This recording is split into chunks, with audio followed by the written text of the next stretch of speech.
कुछ बहुएं इस कदर हो जाती हैं, वो यहाँ तक कहने लगती हैं कि हम तो अपनी सास को पाल रहे होते हैं। वो बहुत बड़ी गलत फैमिली में होती हैं कि हम अपनी सास को पाल रहे होते हैं। दोस्तों, वो सास को पाल नहीं सकती, क्योंकि जो उसका पति होता है उसको भी इसी माँ ने पाला है। दोस्तों, यहाँ पर एक बहू इस तरह से गलत निर्णय लेने जा रही होती है, लेकिन वहाँ पर उसकी सहेली उसे एक ऐसी सीख देती है जिसे सीख को लेकर वो एकदम से टूट जाती है और अपने निर्णय को वापस करते हुए अपनी सास के चरणों में जाकर गिर जाती है। दोस्तों, क्या था पूरा मामला? अगर आप भी पूरी कहानी के बारे में जानना चाहते हैं तो वीडियो को ज़रा सा भी स्किप ना करें। दोस्तों, लास्ट तक वीडियो को ज़रूर देखिएगा। आइए दोस्तों, जानते हैं पूरा मामला क्या था। दोस्तों, आगे बढ़ने से पहले हमारी वही रिक्वेस्ट कि जो हमारे चैनल के साथ नए हैं, कृपया करके चैनल को फॉलो कर लीजिए, बेल आइकन को ज़रूर प्रेस करिए। नमस्कार, जय हिंद। आप देख रहे हैं APH न्यूज़ राहुल रावत के साथ। तो दोस्तों,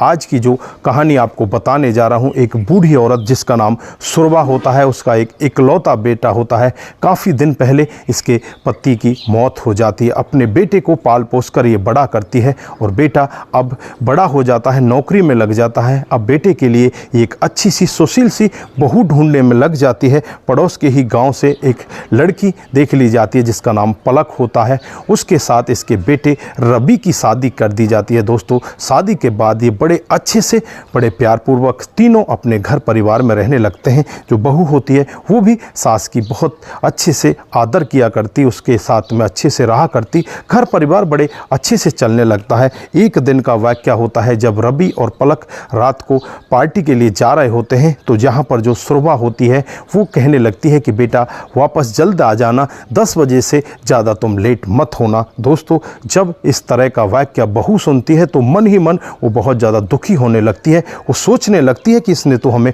बंदी बनाकर रखा हुआ है। जब ये कहेगी तब हम आएंगे, जब ये कहेगी तब हम जाएंगे। इसने तो हमें पाबंद करके रख दिया है। अब हम करें तो क्या करें, मैं इससे अलग रहना चाहती हूँ। फिर ये पार्टी में चले जाते हैं। पार्टी के बाद वापस घर आते हैं तो ये अपने पति से कहने लगती है कि मैं तुम्हारी माँ से अलग रहना चाहती हूँ। यहाँ पर जो बेटा होता है वो इससे कहने लगता है कि अगर तुम अलग रहने की सोच भी रही हो तो तुम ही अलग रहना, मैं अपनी माँ को छोड़कर नहीं जा सकता। दोस्तों, यहाँ पर पलक सोचने लगती है कि अगर तेरा पति तेरे साथ नहीं जाएगा तो तू कैसे अलग रहेगी। फिर वो अपनी एक सहेली जिसका नाम किरण होता है उसके पास जाती है। उससे कहने लगती है कि मैं अपनी सास से परेशान हो चुकी हूँ, वो मेरी आज़ादी नहीं रहने देना चाहती। वो मेरे ऊपर पाबंद लगाती है कि इतने टाइम पर तुझे जाना है, ये तुझे करना है, ये तुझे खाना है। इस तरह से मेरे ऊपर वो पाबंदी लगा कर रखती है। तो यहाँ पर जो किरण उसकी सहेली होती है वो कहने लगती है कि बहन, ये गलती मैं कर चुकी हूँ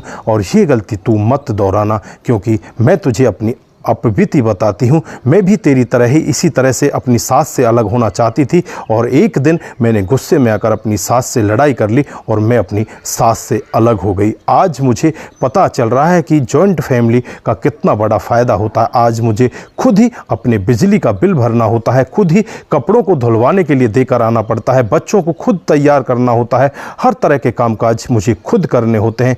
पहले जब मैं अपने सास ससुर के पास रहा करती थी तो 4-4 दिन के लिए अपने मायके चली जाया करती थी। अब 2 घंटे के लिए भी मैं अपने मायके नहीं जा सकती। मैं अब यहाँ पर पहले बंदी नहीं थी, अब बंदी हो गई हूँ। अब मैं ना तो किसी पार्टी में जा सकती, ना ही किसी से मिलने जा सकती। अब मेरे ऊपर घर की इतनी सारी जिम्मेवारी है, अब मैं कुछ भी नहीं कर सकती। यहाँ पर जो किरण होती है वो रोने लगती है। दोस्तों, उसके बाद जो यहाँ पर पलक होती है वो कहने लगती है कि तुमने वापस उससे माफ़ी क्यों नहीं मांगी, वापस उनके पास तुम क्यों नहीं चली गई। तो यहाँ पर जो किरण होती है वो कहने लगती है कि मैंने अपने पति से कहा था और उन्होंने अपने पापा से कहा था कि पापा, हम वापस आपके पास आना चाहते हैं, हमें वापस ले लीजिए। लेकिन यहाँ पर पापा ने साफ मना कर दिया कि हम जैसे तैसे करके तो अपने आप को जोड़ पाए हैं, अगर हम दोबारा तुम्हारे साथ रहेंगे तो कहीं दोबारा तुम फिर ऐसा ना कर दो, फिर हम टूट गए तो दोबारा जुड़ नहीं पाएंगे। अब तुम जहाँ पर हो वहीं पर खुश रहो, हम यहाँ पर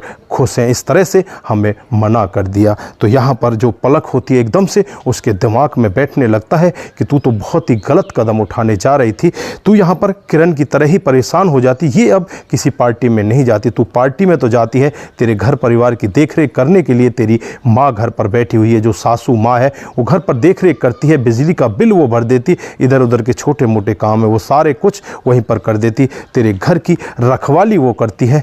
तू अगर उससे अलग हो गई तो तू भी ऐसे ही परेशान हो जाएगी। तू आज तो इस तरह से नहीं बंधी हुई, लेकिन जब बहुत ज़्यादा बंध जाएगी तो किरण की तरह ही परेशान हो जाएगी। दोस्तों वो तुरंत ही सोचती है, सोचकर तुरंत ही वापस अपने घर जाती है, अपने पति से माफ़ी मांगती है, अपनी सास से जाकर भी माफ़ी मांगती है। कहने लगती है कि सासू माँ मुझे माफ़ कर दो, मुझसे बहुत बड़ी गलती हुई है, मैं ऐसा नहीं करना चाहती थी, मुझे माफ़ कर दो, मुझसे बहुत बड़ी गलती हुई है जो मैंने ऐसा भी सोचा कि मैं तुमसे अलग होना चाहती हूँ। दोस्तों सासू माँ उसे उठाती है और अपने गले लगा देती है और कहती है कि अगर सुबह का भूला शाम को वापस घर आ जाता है तो उसे भूला नहीं कहा जाता। तुम वापस घर आ गई और इसी में हम सब की भलाई है, तुम अपने परिवार को आगे लेकर चलो, मैं हमेशा तुम्हारे साथ रहूँगी। यहाँ पर जो बुजुर्ग लोग कहते हैं कि बेटा टाइम से घर आ जाना, बेटा ज़्यादा देर बाहर मत रहना, वो हम सब की भलाई के लिए कहते हैं।